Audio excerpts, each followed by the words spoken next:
Oi, pessoal, tudo bem com vocês?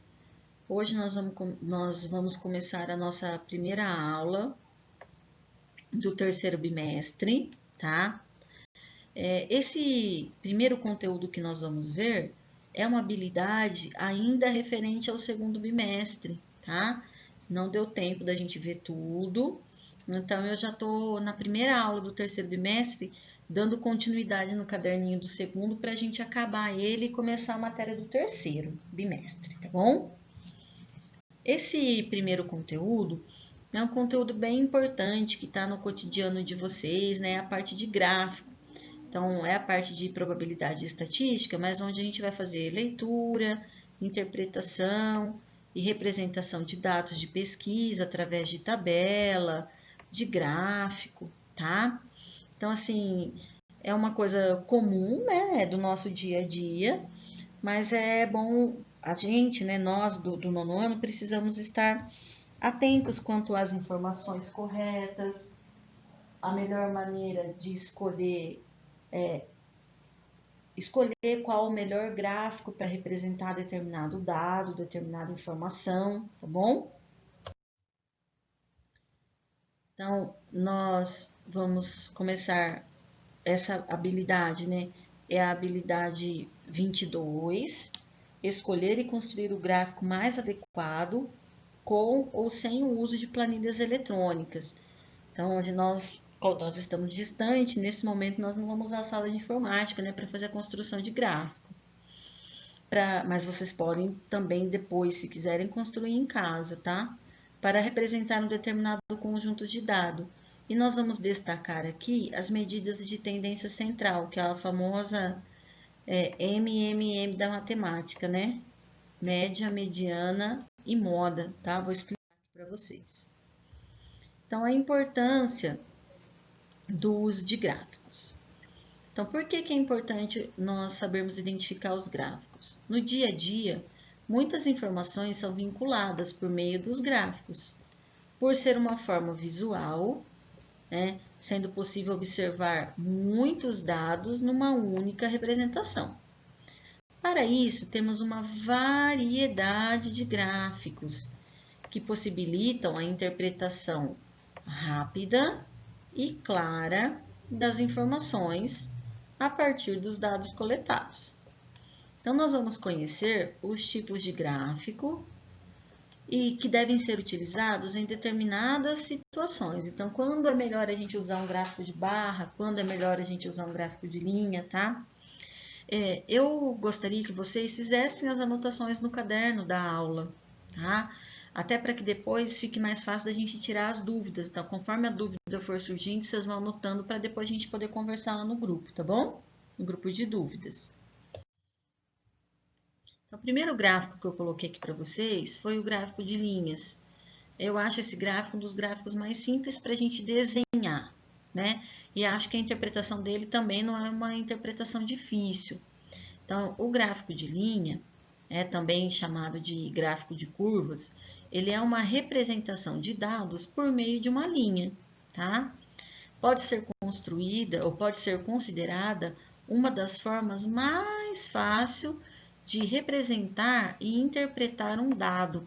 Então, fica fácil você observar aqui na linha, ó, ver se ela está subindo, se ela está descendo, se ela está aumentando, se ela está diminuindo, né? Não é um gráfico de difícil interpretação. Geralmente a gente usa esse gráfico de linha quando a gente tem, assim, no máximo 4 dados diferentes.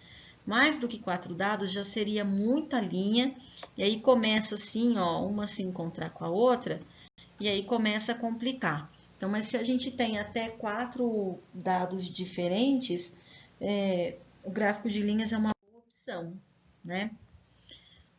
Acho que um dos mais conhecidos, talvez, né, um dos mais comuns que a gente encontra assim facilmente, é o gráfico de barras ou de colunas.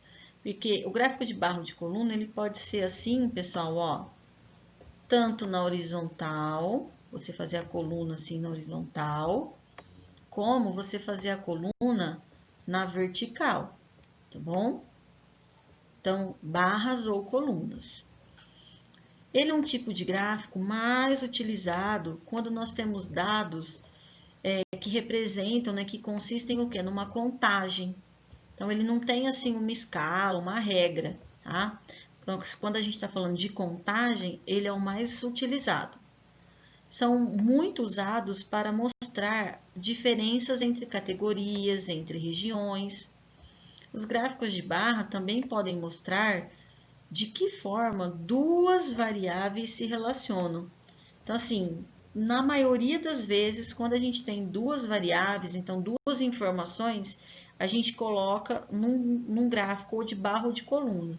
Se vocês pegarem o primeiro aqui, ó, ele deixa bem claro que a coluna que está em laranja são as exportações e a coluna que está em azul são as importações.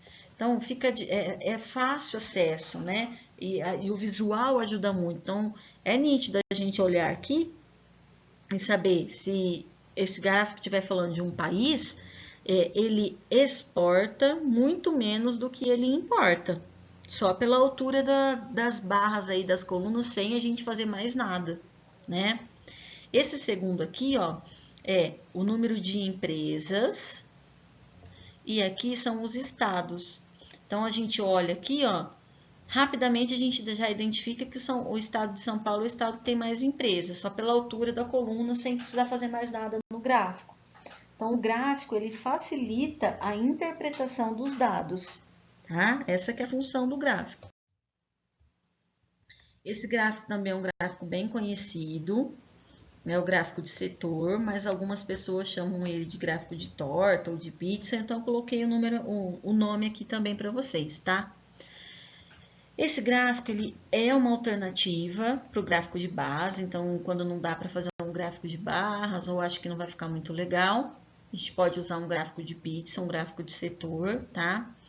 A gente só tem que ficar um pouco atento, porque o gráfico de setor ele só pode ser utilizado se for para determinar uma composição total. Total por quê? Porque um gráfico de setor ele é construído através de 360 graus, que é uma volta toda no círculo, na circunferência. Então, quando eu construo um gráfico de setor, o valor dele vai estar sempre em porcentagem. E aqui, ó, a soma desses valores tem que dar 100%. Se eu tiver uma pesquisa, um dado que passe de 100%, eu já não posso usar um gráfico de setor, tá? Então, vocês têm que ficar bem atentos a isso, principalmente a leitura, a interpretação, né, do enunciado dos exercícios, para ver se é possível ou não construir um gráfico de setor. Eu peguei aqui alguns exemplos do caderno do aluno do segundo bimestre, tá? É a situação de aprendizagem 4, atividade 1. Coloca assim, ó. Analise as duas formas propostas para a divulgação do percentual de rendimento das turmas do nono ano. Então, tem lá a tabela, e aí tá lá, é o nono W, o nono X, o nono Y, o nono Z, e tem assim a porcentagem de rendimento, 70%, 40%, 10% e assim por diante. E no gráfico 1, eu tenho a mesma informação, tá? Então, são as mesmas porcentagens, o mesmo resultado. Olha aqui, pode observar que são as mesmas salas de aula, tá? Ó, é a mesma sala de aula. E esses mesmos valores que estão na tabela, ó, os mesmos valores da tabela estão no gráfico, tá? Só que assim, ó, olhando essas duas formas, o que é mais fácil da gente olhar e já achar qual é a melhor sala, qual é a sala que teve o melhor desempenho? Através da tabela ou através do gráfico? Veja, gente, através da tabela, a gente tem que observar número por número. No gráfico, a gente olha aqui e já vê qual é a maior coluna. A maior coluna é do nono Z. Então, o nono Z é a sala que tem o melhor rendimento. Então, qual das duas formas de divulgação que chama mais a atenção da gente? Eu acredito que seja o gráfico, que vocês tenham respondido que seja o gráfico. O gráfico, ele chama mais atenção, né? Por quê? Porque fica mais fácil da gente identificar, né? Olhando o gráfico, a gente já consegue identificar a resposta do exercício mais rápido, né? Fica mais visual. O exercício 1.2, nós vamos também fazer ele aqui como exemplo, tá? A partir dos dados apresentados, responda as questões abaixo. O que significam os percentuais representados na tabela 1 e no gráfico 1? Então, a porcentagem, ela representa o que nesse gráfico e nessa tabela? O rendimento médio dos nonos anos do ensino fundamental. Qual das turmas de nono ano do ensino fundamental obteve o melhor rendimento anual? O nono ano Z. Você utilizou a tabela 1 ou o gráfico 1 para responder o item B desta atividade? Justifique. Eu utilizei o quê? Eu utilizei o gráfico. Por quê? Porque eu acho que visualmente o gráfico é mais fácil para você identificar a resposta do exercício, tá? Então, é esse tipo de exercício que vocês vão fazer, que vocês têm para fazer aí no caderno de vocês, tá bom? Vai aparecer também no caderno algumas atividades de medidas de tendência central. Vocês vão rever esse conteúdo depois no ensino médio, mas a introdução dele é dada aqui no nono ano, tá? As medidas de tendências centrais, elas são utilizadas em estatística para representar um conjunto de dados pesquisados por valores pelos quais eles tendem a concentrar-se.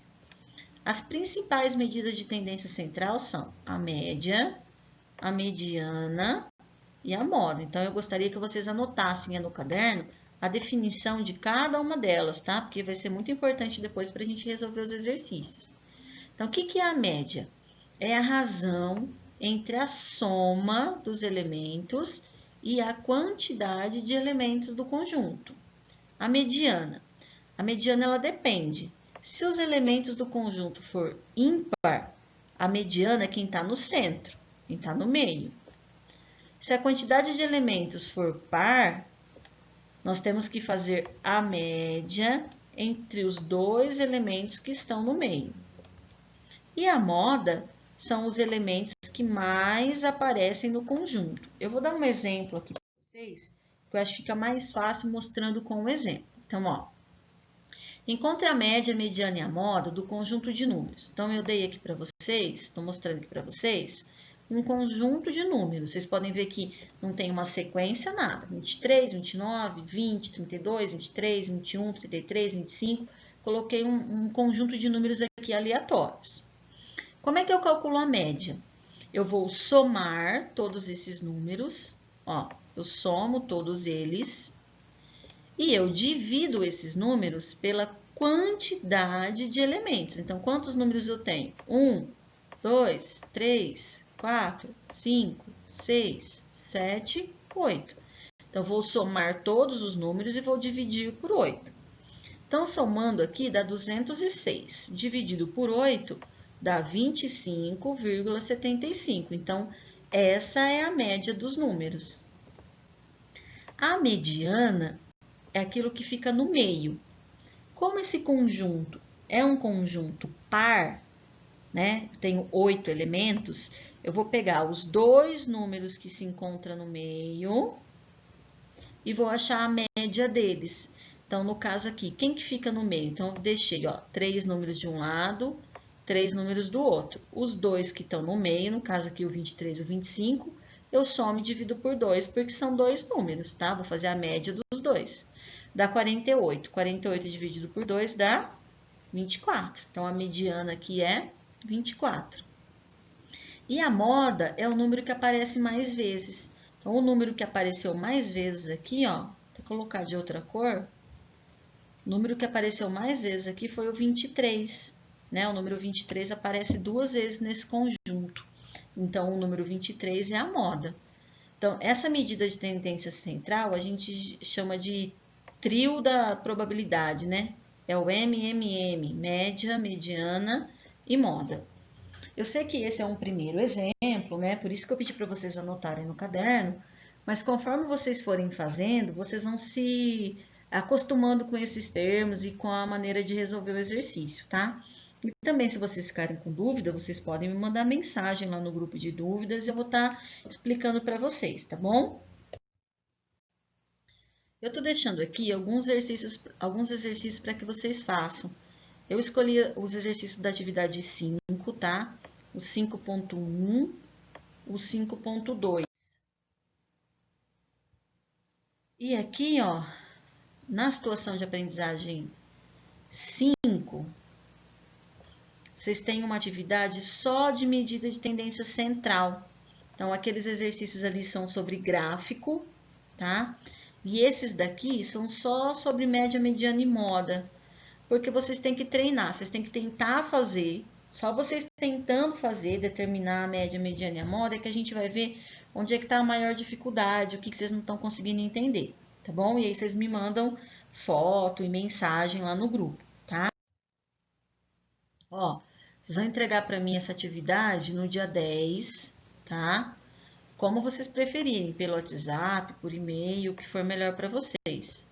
As dúvidas, a gente continua colocando elas lá no grupo de dúvidas da sala, porque eu já posso explicar para mais alunos, tá? E não se esqueçam que toda sexta-feira, à 1h da tarde, nós fazemos a nossa aula ao vivo, lá pelo aplicativo do Centro de Mídias, que é onde eu faço a correção dos exercícios, né? Tiro dúvidas, tá bom?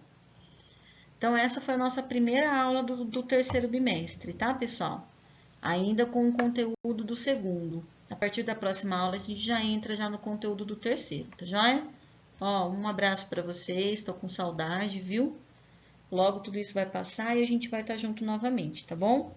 Desejo um bom começo de terceiro bimestre. Foco nos estudos aí que vocês são capazes, tá? Um abraço, até a próxima, pessoal.